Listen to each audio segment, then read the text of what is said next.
आज की कहानी है एक भिक्षु की। भिक्षु वह होता है जो सब कुछ त्याग देता है और एक चीज को अपना लक्ष्य बना लेता है।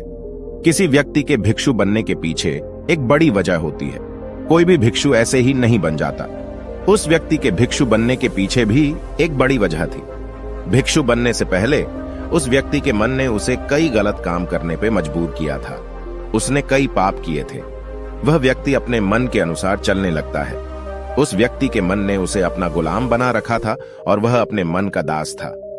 जीवन में हर सुख और संपदा प्राप्त करने के बाद भी उस आदमी के दिल में बहुत दर्द था और यह मानसिक भय ही उसे एक भिक्षु बना देती है। भिक्षु बनने के बाद व्यक्ति सांसारिक पीड़ा से मुक्त हो जाता है, जंगल में रहने जाता है, अलग अलग प्रकार की ध्यान और अभ्यास करता है, भिक्षा से भिख मांगकर खाना खाता है और फिर अकेलापन और शांति से ध्यान करता है। लेकिन फिर भी उस व्यक्ति का मन शांत नहीं है। वह बेचैन और परेशान होकर रहता है। यहाँ एक बात समझनी चाहिए, जैसा कि हम सभी जानते हैं, ध्यान किसी भी आध्यात्मिक यात्रा या आत्म सुधार की शुरुआती चरण होता है। इसे शुरू किया जाता है जब आपका मन शांत हो, जब हमारा मन हमारी बात सुनता है। लेकिन उस भिक्षु का मन न तो शांत है और न ही उसकी बात सुन रहा है। उस भिक्षु के मन में एक बात बैठ गई थी कि मन को नियंत्रित करना असंभव है। लेकिन फिर एक दिन उस भिक्षु एक व्यक्ति से मिलता है जो न तो भिक्षु है और न ही एक बुद्धिमान व्यक्ति है। वह एक साधारण सा चरवाहा था जो भेड़ बकरियों को चराता था।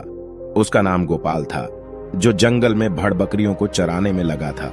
गोपाल उससे पूछता है, क्या मैं आपकी मदद कर सकता हूँ? आप बहुत चिंतित दिख रहे हैं। पिछले कई दिनों से देख रहा हूँ कि आप बहुत बेचैन हैं। अगर आप चाहें तो मैं आपकी मदद कर सकता हूँ।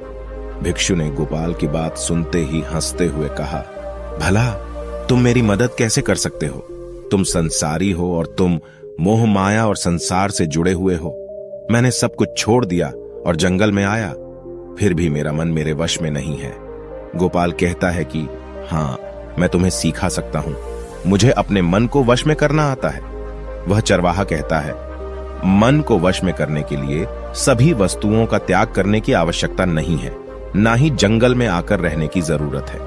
मन को वश में करने के लिए बस एक चीज को छोड़ना सबसे जरूरी है।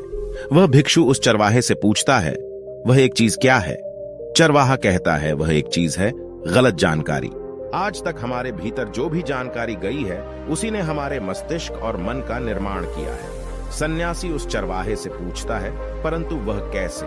वह चरवाहा समझाते हुए कहता है, मान लो तुमने आज तक अपने जीवन में सेब का फल ही नहीं खाया है, तुम्हें सेब के स्वाद के बारे में कुछ भी नहीं पता, तो क्या तुम्हारा मन कभी सेब खाने को कर सकता है?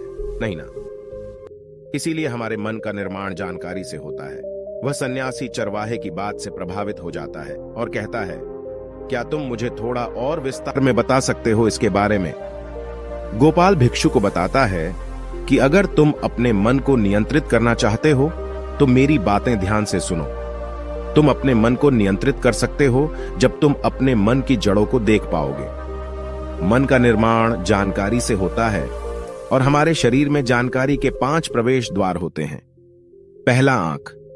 अपनी आंखों से जो कुछ भी देखते हैं, अच्छा या बुरा, वह सब हमारे मन की यादाश्त में इकट्ठा होता रहता है। दूसरा, कान। जो कुछ भी हम अपने कानों से सुनते हैं हमारे मन में वैसे ही बीज के रूप में बोया जाता है। तीसरा, जीभ। जिस भी चीज का स्वाद हम ले लेते हैं वह हमारे मन की यादाश्त में अंकित हो जाता है। चौथा है नाक। जो एक बार सूंघ लेते हैं, चाहे वह सुगंधित हो या दुर्गंधित, वह हमारे मन में दर्ज होता है। और पांचवा है स्पर्श। जिस चीज को हम एक बार छू लेते हैं, स्पर्श कर देते हैं, उसकी यादाश्त हमारे मन में कहीं ना कहीं अंकित हो जाती है। इन 5 और शारीरिक द्वारों से जो भी जानकारी हमारे अंदर प्रवेश करती है वह जानकारी बीजों के रूप में जमा हो जाती है और धीरे धीरे वृक्ष बनते हैं। हमारा मन मिट्टी की तरह है जिसमें बीज बोए जाते हैं और हमारी बुद्धि बीज बोने वाले किसान की तरह है।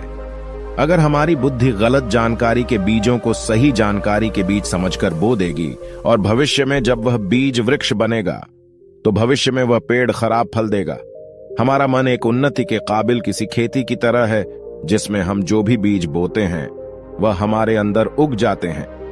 जैसे कि एक किसान ध्यान से सही बीज चुनकर उगाता है ताकि उसकी फसल भरपूर और फलदार हो, हमें भी अपने मन को सच्चे और सकारात्मक विचारों से सजाने की जरूरत होती है। जैसे कि एक माली अपने उद्यान की देखभाल करता है, हमें भी अपने मन की देखभाल करनी चाहिए, सच्चे विचारों, अनुभवों और जानकारियों से इसे पोषित करके। इस तरीके से हम अपने अंदर एक समृद्ध भावनाओं, समझदारी और विकास के वृक्षों को खूबसूरती से फूलने देते हैं। तुम्हारा मन तुम्हारे बस में इसीलिए नहीं है क्योंकि तुमने पहले से ही अपने मन में बहुत सारे गलत बीज बो रखी हैं और अब वह बीज बड़े वृक्ष बन चुके हैं। वह सन्यासी उस चरवाहे से पूछता है, अब मैं क्या करूं? क्योंकि अब तक मैंने बहुत सारे गलत बीज बो डाले हैं और मैं उन्हें उखाड़ नहीं सकता। गोपाल भिक्षु से कहता है, तुम अब तक अज्ञानता और अनजाने में गलत बीज बो रहे थे, लेकिन अब से सच्चे मन से सही बीज बोना शुरू करो। अगर अंदर हजारों गलत बीज हैं तो क्या हुआ, अब तैयार हो जाओ लाखों सही बीज उगाने के लिए। तुम्हें बस ध्यान देना होगा, यह देखना कि इन 5 द्वारों के माध्यम से तुम्हारे अंदर कौन सी जानकारी जा रही है और जो जानकारी आ रही है वह सही है या नहीं। भिक्षु पूछता है, यह कब तक करना होगा? गोपाल कहता है, पूरी जिंदगी। जैसे तुम हर दिन अपने पेट को अच्छा खाना देते हो, ठीक उसी तरह हर दिन अपने मन को भी अच्छी जानकारी और सही विचार दो। जीवन में हर दिन, हर पल तुम्हारे सामने 2 विकल्प होंगे, जिनमें से एक सही होगा और दूसरा गलत, लेकिन तुम्हें हर बार सही विकल्प का चुनाव करना होगा।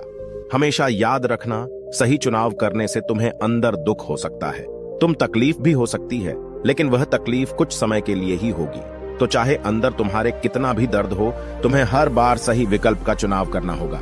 जितनी बार तुम सही चुनते हो उतनी